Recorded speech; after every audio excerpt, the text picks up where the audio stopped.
વડોદરામાં સ્થાનિક સ્વરાજ્ય ચૂંટણી માટે ફોર્મ પ્રક્રિયા શરૂ. કોંગ્રેસ કાર્યકર્તાની રજૂઆત. વડોદરા શહેરના દિવાળીપુરા સ્થિત નવીન કલેક્ટર કચેરી ખાતે સ્થાનિક સ્વરાજની ચૂંટણીને લઈને ઉમેદવારી ફોર્મ મેળવવાની પ્રક્રિયા શરૂ કરવામાં આવી છે. ફોર્મ લેવા માટે મોટી સંખ્યામાં રાજકીય કાર્યકર્તાઓ અને સંભવિત ઉમેદવારો ઉમટી રહ્યા છે. આ દરમિયાન વોર્ડ નંબર 15ના કોંગ્રેસ કાર્યકર્તા વિશાલ શ્રીવાસ્તવે ફોર્મમાં રહેલી ખામીઓ અંગે રજૂઆત કરી હતી. તેમણે ચૂંટણી અધિકારી વિપુલ બારોટને લેખિતમાં રજૂઆત કરીને ફોર્મ સુધારવાની માંગ કરી હતી. વિશાલ શ્રીવાસ્તવે જણાવ્યું હતું કે જે ઉમેદવારોને ફોર્મ આપવામાં આવ્યા છે તેમાં કેટલીક બાબતોમાં સ્પષ્ટતા અને સુધારા જરૂરી છે, જેથી ઉમેદવારી પ્રક્રિયા પારદર્શક અને સરળ બની શકે. આ સંદર્ભમાં તેમણે મીડિયા સમક્ષ માહિતી આપતા જણાવ્યું હતું કે ચૂંટણી પ્રક્રિયામાં કોઈ પણ પ્રકારની ગેરસમજ ન ઊભી થાય તે માટે તંત્ર દ્વારા જરૂરી સુધારા કરવામાં આવે તે જરૂરી છે. આપણે વડોદરા શહેરની અંદર વડોદરા મહાનગર સેવા સદનની જે ચૂંટણી ચાલી રહી છે એમાં કાલથી ફોર્મ વિતરણનું જે કાર્યક્રમ કલેક્ટરશ્રી દ્વારા કરવામાં આવ્યું છે. હવે અમે લોકોએ આ જે ફોર્મ જે સ્ટડી કર્યું એ ફોર્મમાં ઘણી બધી અમને વસ્તુ સમજ નહીં પડી, એટલે અમે નાયબ કલેક્ટર વિપુલ બારોટ સરને મળવા આવ્યા. જે આરો છે જ્યાં જ્યાં જઈએ છે ત્યાં જુદી જુદી ઇન્ફોર્મેશન મળે છે. હું માનું છું કે કલેક્ટરશ્રી અને વડોદરા મહાનગર સેવા સદન ટૂંક સમયની અંદર ઇલેક્શનમાં બહુ સારું કામ કરી રહ્યું છે, પણ જે લોકો કોઈ દિવસ જે લોકોએ ફોર્મ નહીં ભર્યું એ લોકો આ ફોર્મ કેવી રીતે ભરશે? હવે આ જે ફોર્મ છે, આ જો તમે આ ફોર્મ છે આપણું, બરોબર છે, દર વખતની જેમ આ ફોર્મની અંદર એક કોલમ વડોદરાનું વોર્ડનું નામનું એક કોલમ છે.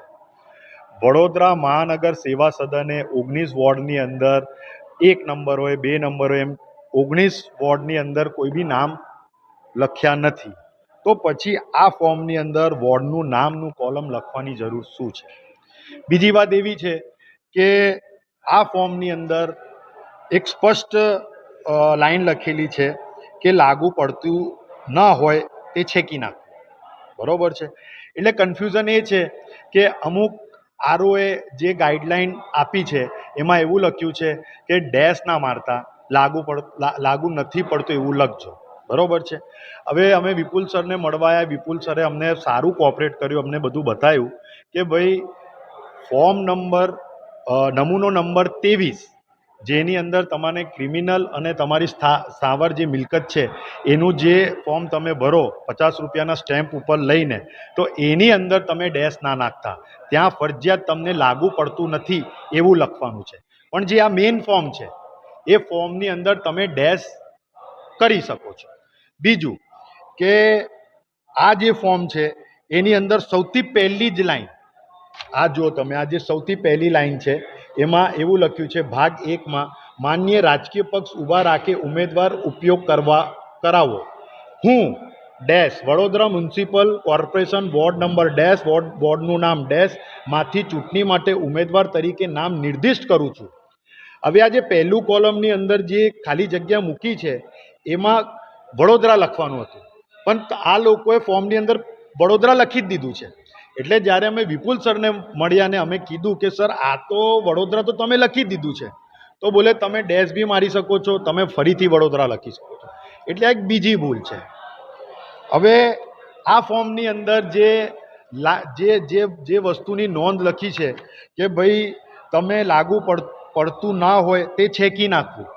એટલે જે કોલમ અપક્ષનું છે, જે કોલમ રાજ્ય પાર્ટીનું છે, જે કોલમ રાષ્ટ્રીય પાર્ટીનું છે, ધારો કે અમે રાષ્ટ્રીય પાર્ટીમાંથી છે તો અમને અપક્ષ કે રાજ્ય કક્ષાની પાર્ટીનું એ જે વસ્તુ છે એ લાગુ પડતું નથી, તો અમને લાગુ પડતી નથી લખવું કે છેકી નાખવું. એટલે આપણે આરોને મળીએ છીએ, આરો સાહેબ આપણને કોઓપરેટ કરીએ છીએ કે જુદી જુદી આરોમાં જુદી જુદી માહિતી મળી રહી છે.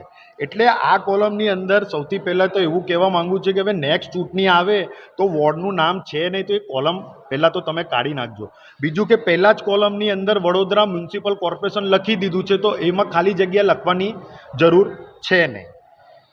હવે બીજી વાત એવું છે કે છેલ્લા જે લોકો અનુસૂચિત જાતિ, આદિજાતિ, સામાન્ય અને આર્થિક રીતે પછાત જાતિના જે આપણા ભાઈઓ જે માંગ કરી રહ્યા છો ફોર્મને લઈને? મેં એવું માંગ કરી રહ્યા છું કે હજુ 11 તારીખ છે, 11 તારીખ છેલ્લી તારીખ છે.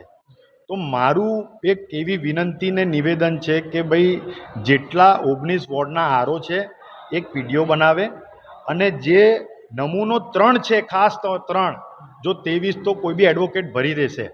એમાં તમે કીધું છે કે ભાઈ નમૂનો જે 23 છે જેમાં ક્રિમિનલ રેકોર્ડ અને એની અંદર જે તમારી મિલકતનો રેકોર્ડ છે, ત્યાં કોઈ બી જગ્યા તમને હોય તો ત્યાં ડેશ નહીં પાડવું, ત્યાં ફરજિયાત લાગુ પડતું નથી લખવાનું છે. તો એ તો અમે સમજી ગયા છે, પણ આ નમૂનો નંબર 23 છે એનું સ્પષ્ટીકરણ એક વિડીયો મારફતે કરો તો વડોદરા શહેરની અંદર જે લોકો રાજકીય પાર્ટી અને અપક્ષ ને બીજી રાજ્ય પાર્ટીથી લડવાના છે એમના ફોર્મ કેન્સલ ના થાય. એટલે આજે અમે મળવા આવ્યા અને અમે વિપુલ સાહેબે સપોર્ટ કર્યો છે, પણ જ્યાં જુદા જુદા આરો પાસે જઈએ છે તો એ લોકો જુદી જુદી માહિતી આપે છે ને જે કન્ફ્યુઝન ક્રિએટ કરે છે.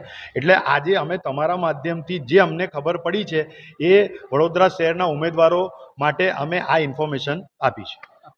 વિશાલ શ્રીવાસ્તવ.